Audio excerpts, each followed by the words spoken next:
video is sponsored by BuyMote, the e-shopping app available on the Play Store and App Store.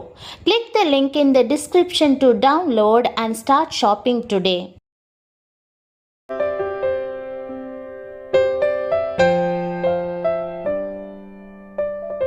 கிறிஸ்துவுக்குள் பிரியமானவர்களே, இன்றைய வசனம் தானியேல் 5:21.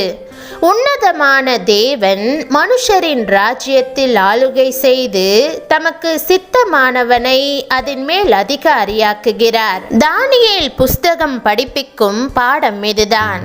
இதை Nebuchadnezzar உணராமல் தேவன் அவரை உணர வைத்தார். அவர் உணரும் மட்டும் மனுஷரினின்று தள்ளப்பட்டு மாடுகளைப் போல் புல்லை மேய வேண்டியதாயிற்று. அவருடைய சரீரம் ஆகாயத்து பனியிலே நனைந்தது. உன்னதமான கர்த்தரே வானத்தை தனது சிங்காசனமாகவும் பூமியை தன் பாதபடியாகவும் வைத்து அரசாளுகிறவர்.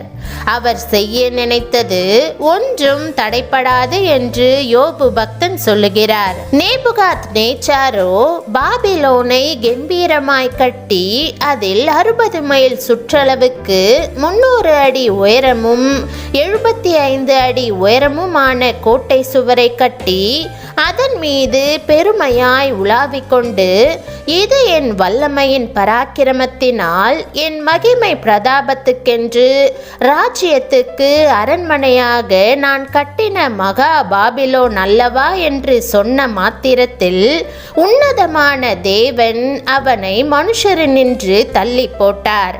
எவ்வளவு பரிதாபம்! கடைசியில் நேபுகாத்நேச்சார் உணர்ந்தார். அந்த நாட்கள் சென்ற பின்பு நேபுகாத்நேச்சாராகிய நான் என் கண்களை வானத்துக்கு ஏறெடுத்தேன்.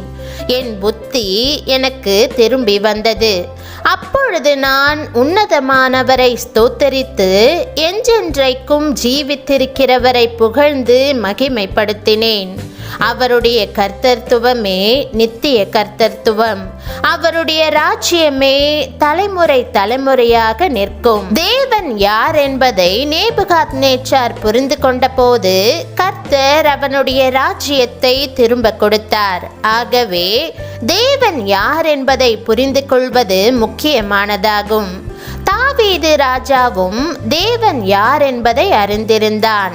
ஆகவே கர்த்தர் அவனை மட்டுமல்ல அவன் சந்ததியையும் ஆசீர்வதித்தார்.